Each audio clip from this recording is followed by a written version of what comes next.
The air in the conference room felt heavier with every passing minute. Adavant sat at the long, dark oak table, tablet resting neatly in front of her.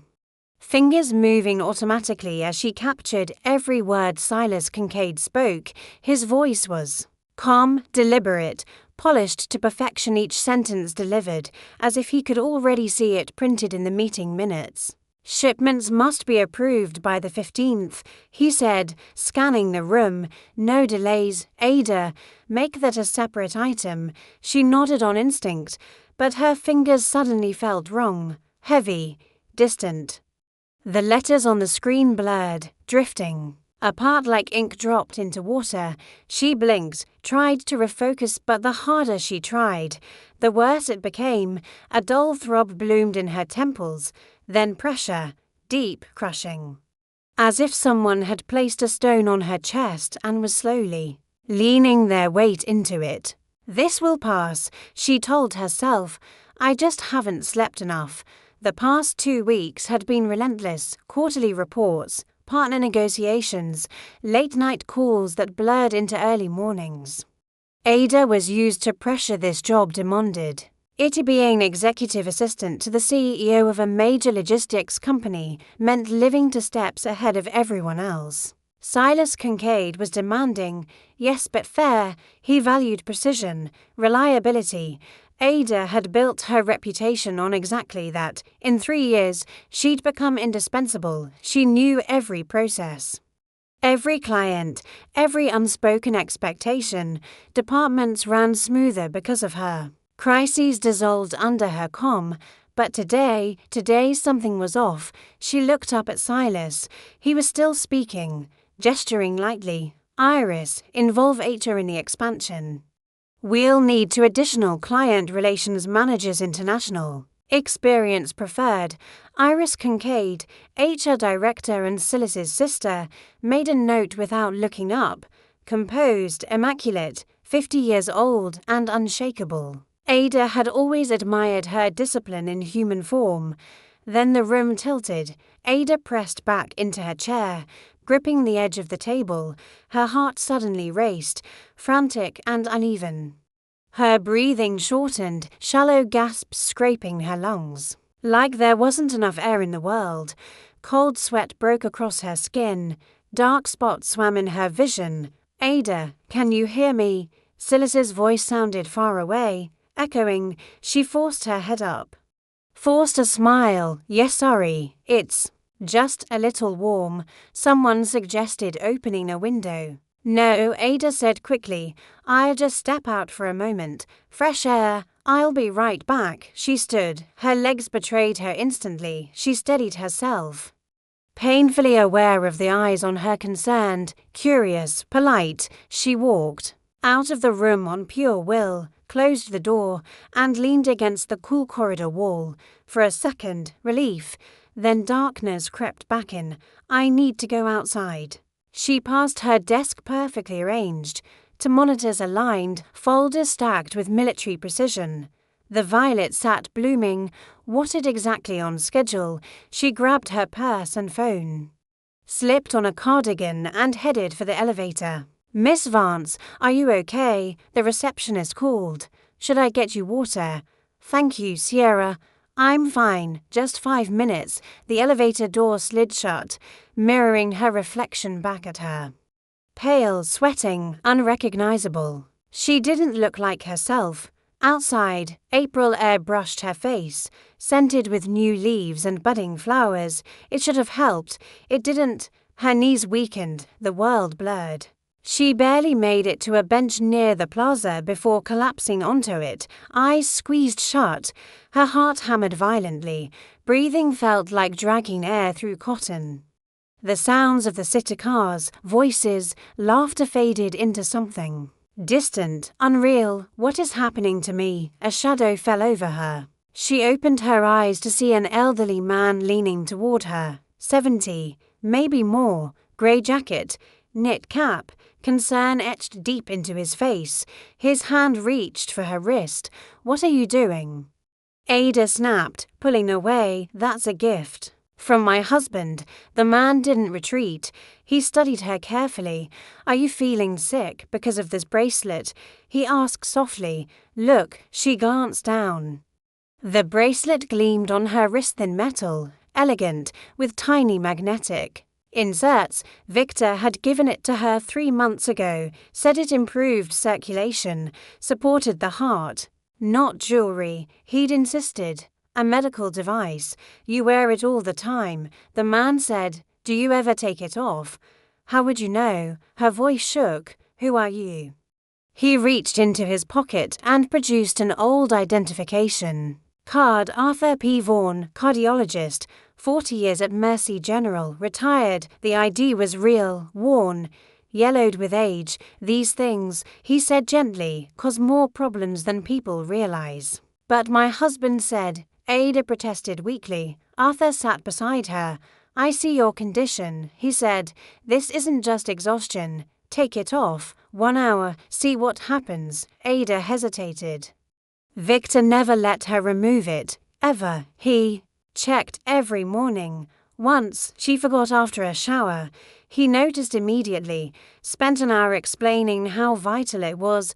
I'm not supposed to, she whispered. Arthur sighed. Then answer me this. When did this start? She thought.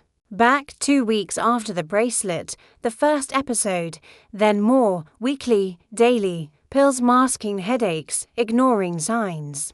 Her fingers trembled as she slowly unclasped the bracelet.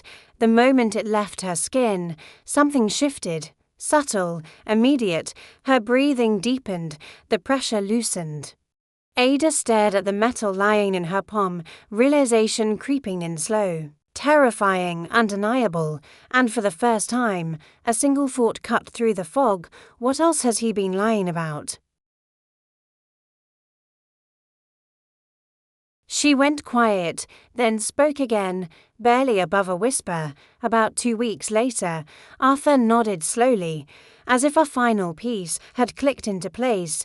You see, he said, coincidence?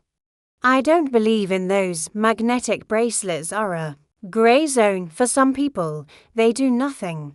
For others, especially those prone to arrhythmia or blood pressure spikes, they can be dangerous. His gaze sharpened. Do you have any heart issues? Something inside Ada clenched. She remembered the checkup a year ago, the calm doctor, the words mild tachycardia, nothing serious. Just watch your routine. Avoid overexertion. Victor had been there, holding her hand, stroking her fingers, telling her everything would be fine. Yes, she admitted. Slight tachycardia. Arthur frowned. Did your husband know? Yes. He was with me at the appointment. Arthur exhaled slowly. Then him buying this for you is strange. At best, any cardiologist would warn against it. Ada didn't answer. Victor's voice echoed in her head. I worry about you. Trust me. Her phone vibrated. Victor. She answered. Hello. His tone was sharp, irritated beneath concern. Why aren't you at work? Silas called. Said you stepped out and disappeared. Where are you? I felt sick. I'm sitting on a bench near the office. A pause. Did you take the bracelet off? Her eyes dropped to her wrist. The chain still circled it. No. Then what's the problem? He snapped softly. You. No, it helps. You're just overworked. Go home. Rest. I'll finish early and make dinner. Okay, she said automatically, and hung up. Arthur watched her carefully. That was him. She nodded. Go to a clinic today, he said firmly, and take the bracelet off, even temporarily. See how you feel. Her fingers hesitated then. Obeyed. She unclasped it. Almost immediately, her breathing eased. The crushing weight loosened its grip. Real or imagined, the relief was undeniable. Thank you, she whispered. Slipping the bracelet into her pocket, Arthur smiled gently. Health is the only thing that truly belongs to you. Don't hand it over to anyone, even those closest to you. He walked away, leaving her alone with a frightening thought she couldn't push away anymore. What if Victor knew? She dismissed it. He loved her. He worried about her, didn't he? But questions kept rising, relentless. Why did he insist so much? Why did he get angry if she forgot? Why did he always discourage doctors? Ada stood. She felt clearer now, steadier. She called Silas. Take the rest of the day, he said instantly.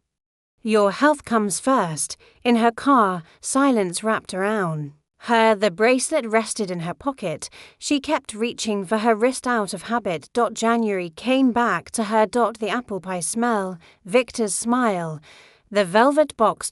Wear it constantly. Promise, she had. Every day, every night. Under his watchful eye, sitting there now, bare-wristed, it finally felt wrong. She called the cardiology clinic. An appointment was available today. For hours to wait, she drove to the river. At the cafe, peppermint tea warmed her palms as realization settled slowly, painfully, the symptoms. The timing, Victor's control masked as care. When she wanted rest, he postponed. When she wanted a doctor, he dismissed it. The bracelet helps you. Trust me.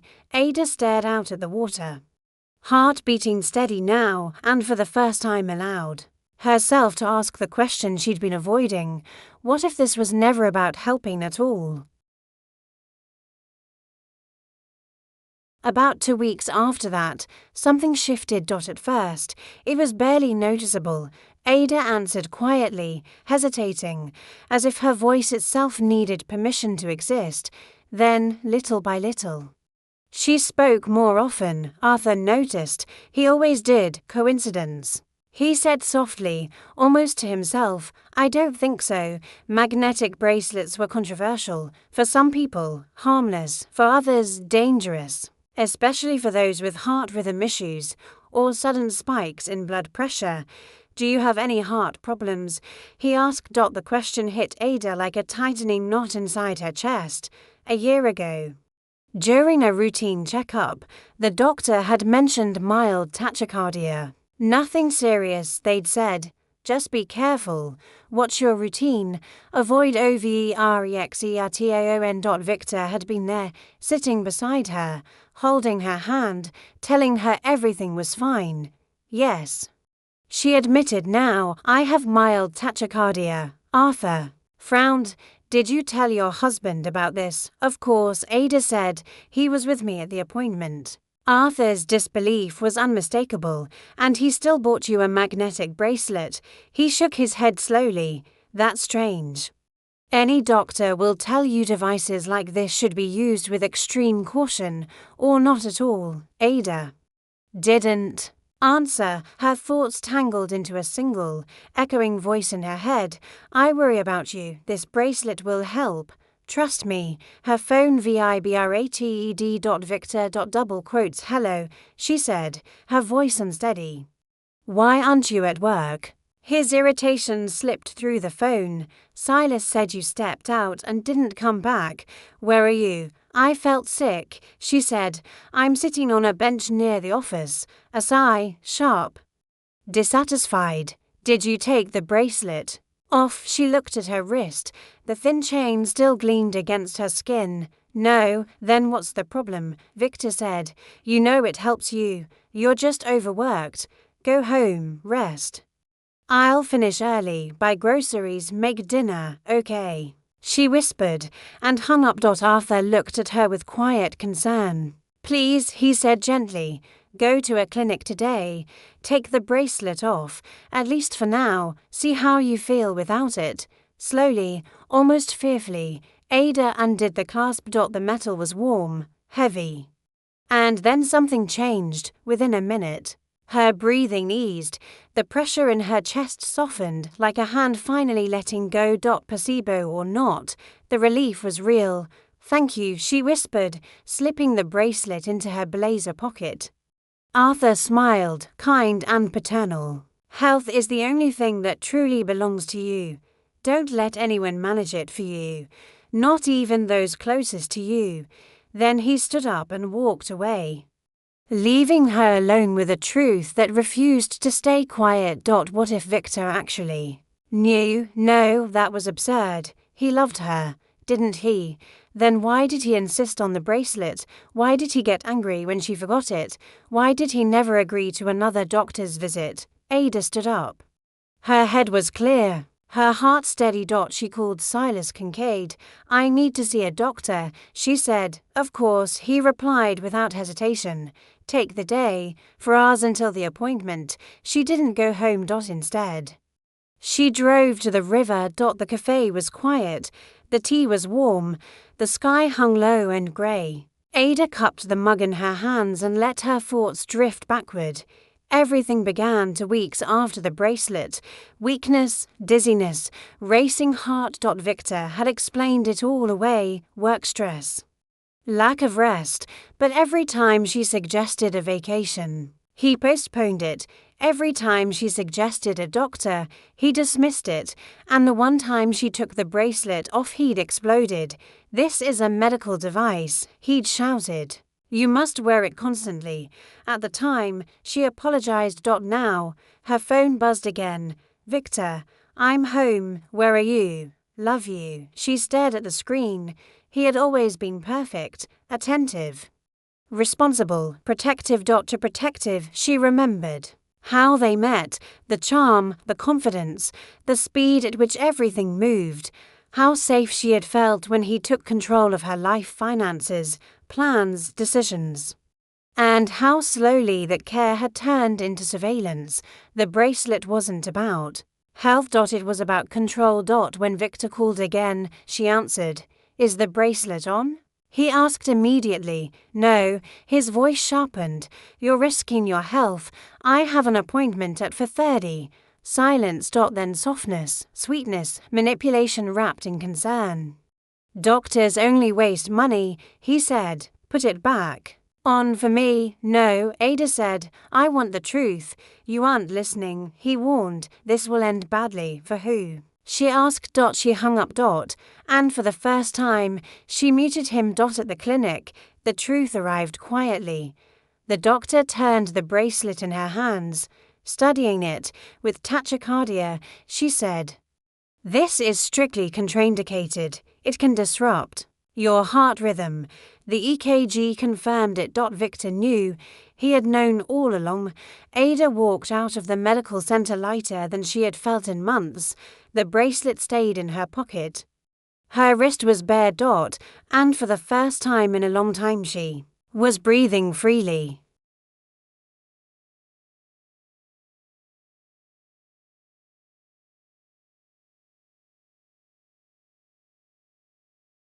The doctor studied the EKG printout in silence, her eyes moving slowly across the jagged lines. A few seconds passed, then she looked up. Miss Vance, she said calmly. Your heart rhythm is within normal limits right now. Mild tachycardia is present, but it's under control. Ada held her breath. How long have you been without the bracelet today? The doctor asked. About 5 hours, Ada replied after a moment, maybe a little more. And how do you feel? Ada searched herself honestly. The dizziness she'd felt earlier by the river was gone. The tight pressure in her chest had disappeared. What remained was simple fatigue, ordinary, human tiredness, not the crushing weakness that had haunted her for weeks. Better, she said quietly. Much better, the doctor nodded. As if she'd expected that answer. I thought so. She said, magnetic bracelets are what we call pseudomedical devices. Their effectiveness isn't scientifically proven, and in cases like yours, they can actually be harmful. You have tachycardia, a tendency toward a rapid heartbeat.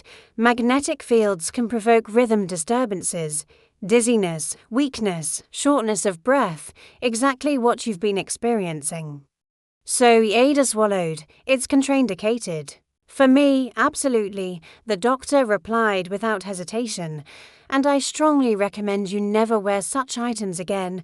Ada felt a cold wave spread through her body. For safety. The doctor continued, I want to order additional tests, a 24-hour Holter monitor and an echocardiogram. We need to check whether prolonged exposure caused any lasting damage. Damage. The word echoed in Ada's head. For 3 months, she had worn something that was slowly harming her heart.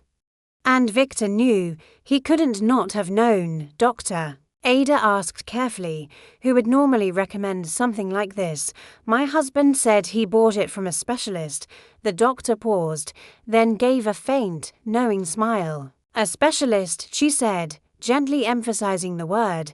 The internet is full of them. These devices are often marketed as medical tools, but most of it is pure quackery. Either your husband didn't research it properly, or... She didn't finish the sentence. She didn't need to. Ada understood. Thank you, Ada said quietly. I'll do all the tests. Good, the doctor replied. We'll fit the Holter monitor tomorrow morning. You'll wear it for 24 hours, the echocardiogram the day after, and here's your report. She handed Ada a stamped sheet of paper. Ada read it slowly. Diagnosis, sinus tachycardia. Recommendation: wearing magnetic items is strictly contraindicated due to risk of exacerbating heart rhythm disorders. Further examination required. She folded the paper and slipped it into her purse. Proof. Before Ada could stand, the doctor looked at her intently. Forgive the personal question, she said softly. Who insisted you wear the bracelet? My husband, Ada answered. The word barely left her lips. And he knew about your diagnosis. Yes, she said. He was with me at the appointment a year ago. The doctor was silent for a few seconds. I don't have the right to interfere in your personal life, she said carefully. But as a physician, I must warn you. If someone knowingly gives you something that harms your health, despite being aware of the contraindications, that is very serious. She hesitated. Then added quietly, you may want to consult not only a cardiologist, but also a psychologist or even a lawyer. Ada nodded, unable to speak. The corridor outside was quiet. She sat on a bench, took out her phone, and turned the sound back on. The screen lit up instantly. 17 missed calls, 23 messages, all from Victor. She opened the chat. Where are you? Why aren't you answering? I'm worried. Call me immediately. I'm your husband. I have a right to know where you are. Are you ignoring me after everything I do for you? Fine, be silent.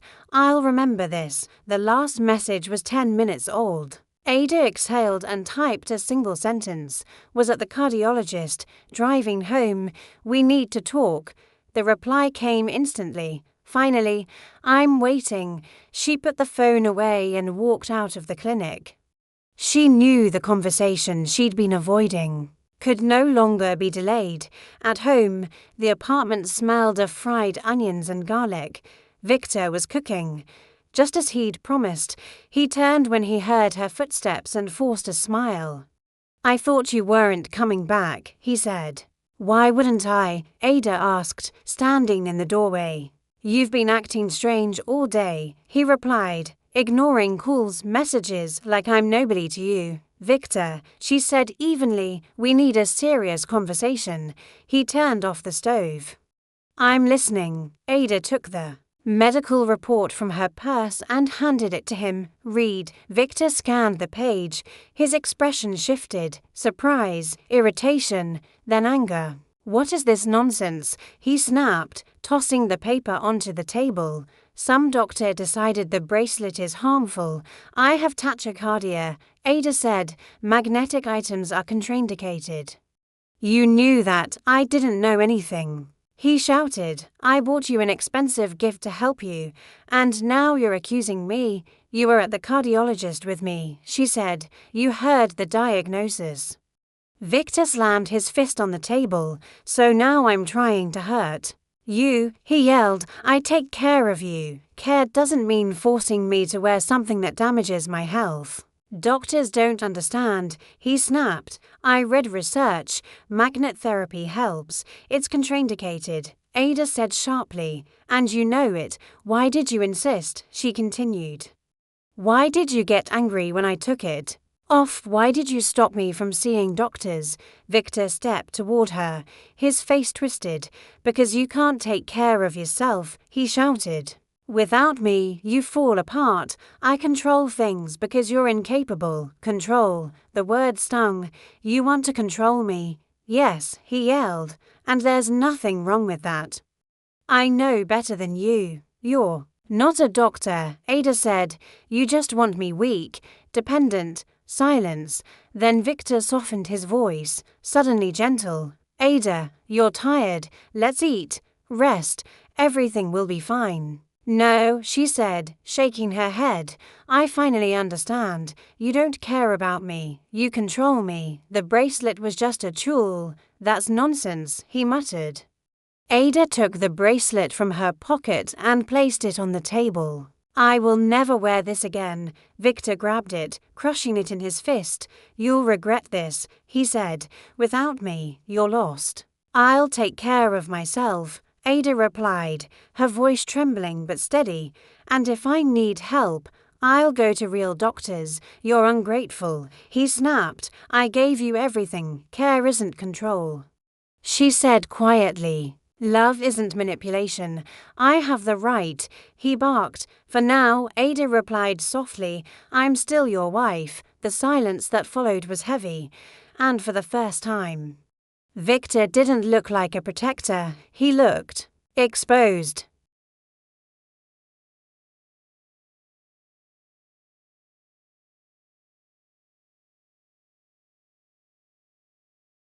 When she looked into his eyes, she noticed something new. Not anger, not irritation, fear, the kind of fear that comes from losing control.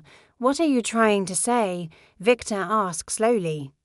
Dragging the words out, I'm saying I need time, she replied. Time to think. I need to be alone. Where do you think you're going? His voice turned sharp, almost metallic. To her friends. Just for a few days. I need space to sort out my feelings. She turned toward the bedroom, but Victor followed close behind, his presence heavy. You're not going anywhere, he said. We'll deal with this right.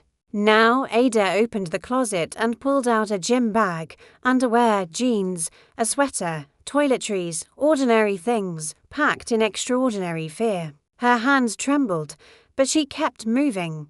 Stopping meant surrender. Victor planted himself in the doorway, blocking the exit. Ada, stop it. You're not going anywhere. Move, she said. Meeting his eyes, no, her chest tightened. Fear clawing inside her, but she forced herself forward anyway. Victor grabbed her arm. You will stay. We will talk like normal people. Let me go, she said quietly, steady, unbreakable. She tore her arm free, shoved him back, grabbed her bag and purse, and ran, documents, keys, whatever pieces of her life she could carry. He caught up to her at the door, but she flung it open and bolted into the stairwell. Come back immediately, his scream echoed behind her. She didn't turn around, she ran down the stairs. Nearly sprinted to her car, slid into the seat, and started the engine. Victor burst out of the building, but she was already driving away. Only when she reached the main road did she finally exhale. She pulled over, hazard lights blinking, hands shaking on the steering wheel. Her phone vibrated. A message from Victor. You will regret this. Without me, you are nothing. Ada blocked the number, dropped the phone into her purse, and drove toward the only person she trusted now. Iris Consincade, the HR director, lived 20 minutes away, in a quiet neighborhood of low buildings and calm streets. Ada called her on the way. I'm sorry to bother you so late, she said. Can I come over? I need help. Of course, Iris replied instantly. I'm home. When Ada arrived, Iris was already waiting on the porch. One look at her red eyes and trembling hands told the whole story. Iris hugged her and guided her inside. Ada told her everything. The bracelet, the attacks, the doctor, the medical report. Victor. Iris listened without interrupting. When Ada finished, Iris poured her tea and spoke gently. You did the right thing by leaving. This is Domestic violence, Ada, psychological. The word felt heavy, unfamiliar. He controlled you, manipulated you, undermined your health. You need support and legal help. Tomorrow we'll arrange leave. For now, stay here. I have a guest room. Tears filled Ada's eyes for the first time in 3 months. She felt safe. The next morning, sunlight streamed through thin curtains. For a moment, she didn't know where she was. Then she remembered. Iris's guest room. White walls, wooden furniture, lavender in the air. Her phone showed dozens of missed calls from an unknown number. Victor, calling from another line. She read the messages once. Compromises. Then guilt. Then control. She deleted them all and blocked the number. A soft knock sounded at the door. Ada, are you awake? Breakfast is ready. In the kitchen, Iris stood by the stove, flipping pancakes. Honey, sour cream. Fresh berries waited on the table. How did you sleep? Iris asked. Better than I have in weeks, that's good. As Ada ate, Iris made a call. 2 weeks of leave. No questions. Health comes first, Iris said. And here's a lawyer's number. Eleanor Tate. Ada saved it, her fingers steady this time. She felt strange, free and lost. At once. In a single day, everything she trusted had collapsed. Her marriage, her home, the future she thought she was building. Later, they walked through a small park nearby. The air smelled like spring. Ada breathed deeply, realizing how long she had forgotten how to breathe freely. I've been where you are, Iris said quietly. My ex-husband was caring too. To caring, she told her story. The constant calls, the control disguised as love. The belief that she couldn't cope alone. I left, Iris said, and I never regretted it. Warmth spread through Ada's chest. She wasn't crazy. She wasn't alone. The next morning, Ada sat in a modest office on the 3rd floor of a business center.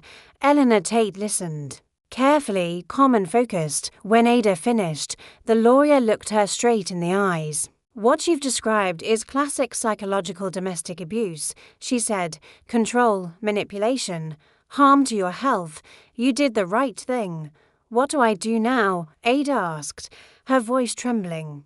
First, stay safe. Don't return. Home alone, if you need to collect belongings, bring witnesses or police. Second, we file for divorce. Third, document every attempt he makes to contact you. Ada nodded, writing everything down. And if he doesn't agree, she asked. The process can take time, the lawyer said.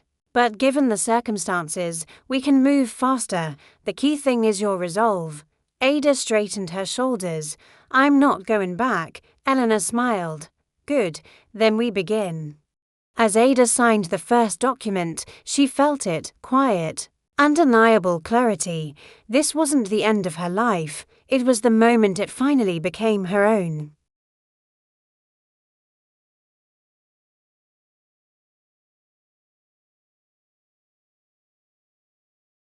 When Ada stepped out of the office, something inside her finally loosened. Her chest felt lighter. For the first time in weeks, maybe months, she wasn't guessing anymore. She had a plan, a real one. Clear, grounded, solid, no more wandering in the dark. Her phone rang, unknown number. She stopped beside her car, stared at the screen for a moment, then answered. Hello, Ada, it's me. Victor's voice sounded tired, almost broken, almost gentle. Please don't hang up, he said quickly. I need to talk to you. She tightened her grip on the phone. We have nothing to talk about. We do, he insisted. Please, just listen. I realized I was wrong. I controlled you too much. Yes, but it was fear of losing you. I love you. Ada, please, let's meet. Calmly, let's talk. I'm filing for divorce. Silence, a long, dragging pause. Then his voice shifted, cold, sharp, familiar. Are you serious? Absolutely. You will regret this, he snapped. You think it's that easy to leave me? I won't give you a divorce. I'll fight this to the end. You are my wife. You will remain my wife. The law is on my side, Ada said steadily. I have medical reports. I have proof of your control. Medical report. He laughed, low and cruel. Some female doctor scribbled a piece of paper, and you think it means something. I'll find 10 doctors who'll say the opposite. Do whatever you want, Ada said. I'm not afraid of you anymore. Not afraid. His voice hardened into a threat. You're wrong. You forgot who I am. I can get you fired. I can destroy your reputation. I can. Ada hung up. Her hands were shaking. Her heart was racing, but not from weakness, from anger. She sat in the car, breathed deeply, and drove back to Iris's house. That evening, they sat at the kitchen table with chamomile tea. Ada told Iris everything about the call. He threatened you. Iris frowned. Yes, that needs to be documented. Write everything down while it's fresh. If he calls again, record it. Threats are serious. We can involve the police. Ada nodded. She felt cornered but stronger than ever. Victor was trying to scare her back into submission. It wouldn't work. The next day, Ada went to the clinic for the Holter monitor. A small device was attached to her chest to record every heartbeat for 24 hours. It wasn't comfortable, but she endured it. She lived normally, walked, read, helped Iris around the house while the device silently tracked the truth. The following day, she returned to the clinic. A few hours later, Dr. Mercer called her in. Miss Vance, the doctor said, spreading the printouts across the desk, you did have episodes of tachycardia and rhythm disturbances. Nothing critical but real. The important thing is that you removed the bracelet in time, another month, or it could have led to more serious consequences. Ada exhaled. So I'll be okay. Yes, if you avoid stress and never wear such items again. The doctor handed her the updated report. Another piece of proof. That evening, Ada met with Eleanor Tate and handed over the new documents. This is excellent, the lawyer said. Now we don't just have contraindications, we have confirmed harm. Sign here and here. We file tomorrow. Ada signed without hesitation. The next morning, Eleanor called. The petition is filed. The court date is next month. Victor will be served. Relief washed over her. The days that followed were strangely calm. Victor didn't call, didn't write. Ada stayed with Iris, walked in the park. Read books, he breathed. Silas Quincaid stopped. Buy a few times with fruit and quiet concern. No pressure, no control, just presence. For the first time, Ada understood what real care felt like. The court date was set for May 10th, a warm spring morning. Ada woke before the alarm and stared at the ceiling for a long time. Today would decide everything. Iris knocked softly. Breakfast. You need to eat. Ada managed tea and half a piece of toast, her stomach tight with nerves. The law is on your side, Iris said, squeezing her shoulder. Just stay steady. At the courthouse, Eleanor was already waiting, calm and composed. Victor arrived later. Black suit, white shirt, burgundy tie, control wrapped in fabric. He didn't greet her. Ada turned away. Her heart beat steadily. No bracelet, no pressure. No fear. Inside the courtroom, they sat on opposite sides. The judge opened the session. Plaintiff ad avance, state the claim. Eleanor stood. Your Honor. My client requests dissolution of marriage due to the impossibility of further cohabitation. We submit medical evidence of harm, witness testimony, and recordings of threats. Documents slid across the desk. The judge reviewed them carefully. Defendant, do you object to the dissolution? Victor stood. Yes, Your Honor. My wife is acting emotionally. I only cared for her. Everything I did was out of love. The bracelet was a gift. I was unaware of any contraindications. Do you have proof of that? The judge asked. Victor's lawyer rose, and Ada sat quietly, breathing freely. Knowing one thing with absolute certainty, no matter how this ended, she was already free.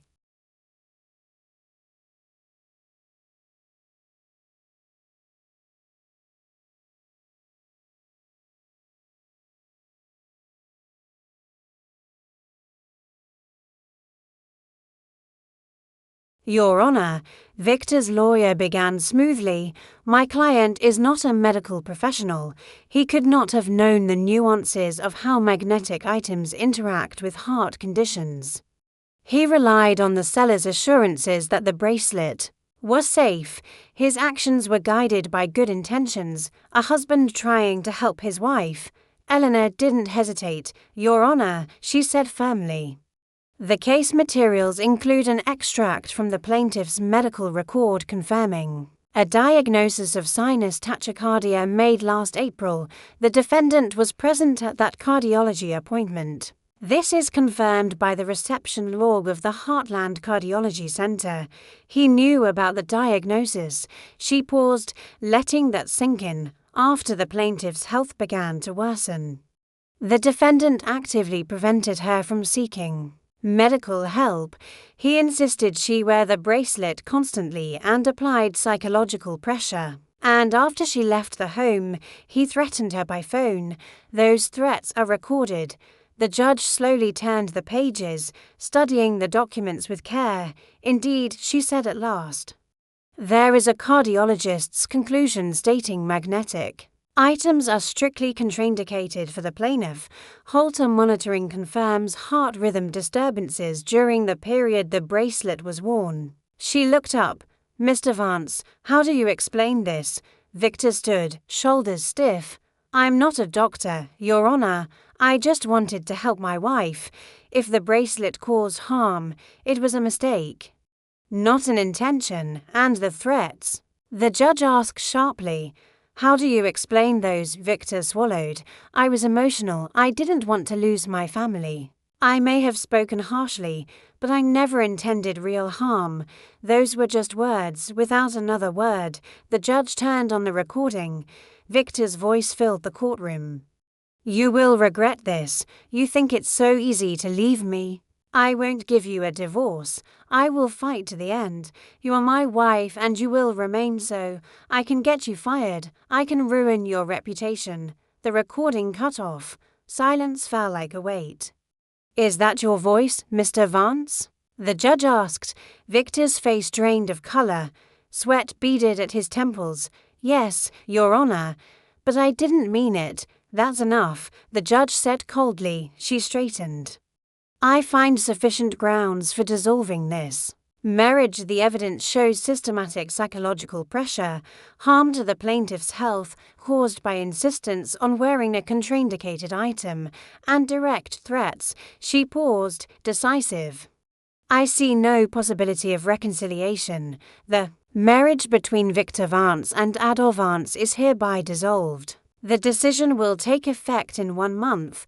Something inside Ada broke free. Not pain, relief, overwhelming, all-consuming relief. She was free. Victor shot to his feet, rage twisting his face. "This is unfair. I'll appeal." "You can't. Just destroy my family."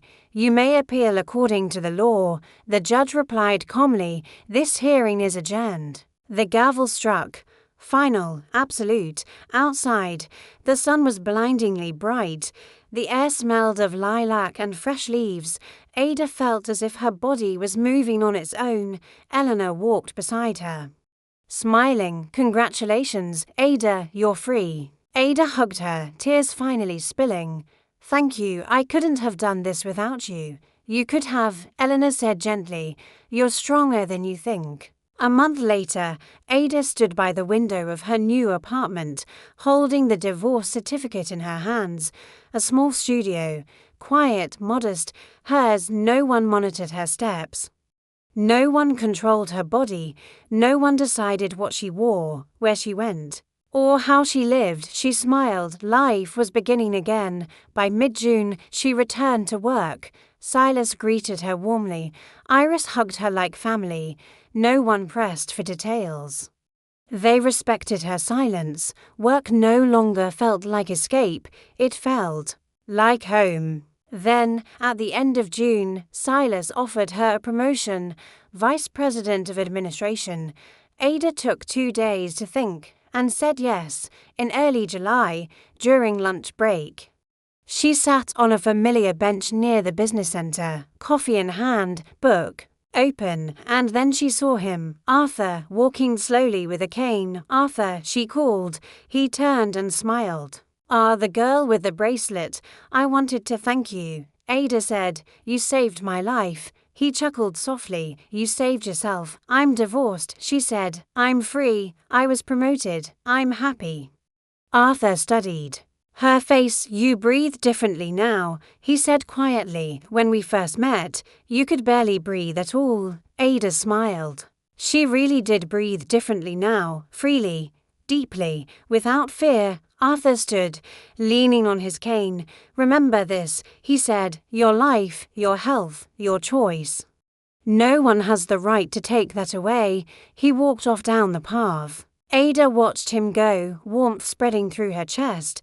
The past was behind her. She stood, turned toward the office, and walked forward, light, clear, unafraid. Ahead was work, dreams, freedom. A life without the bracelet, a life she chose. Herself.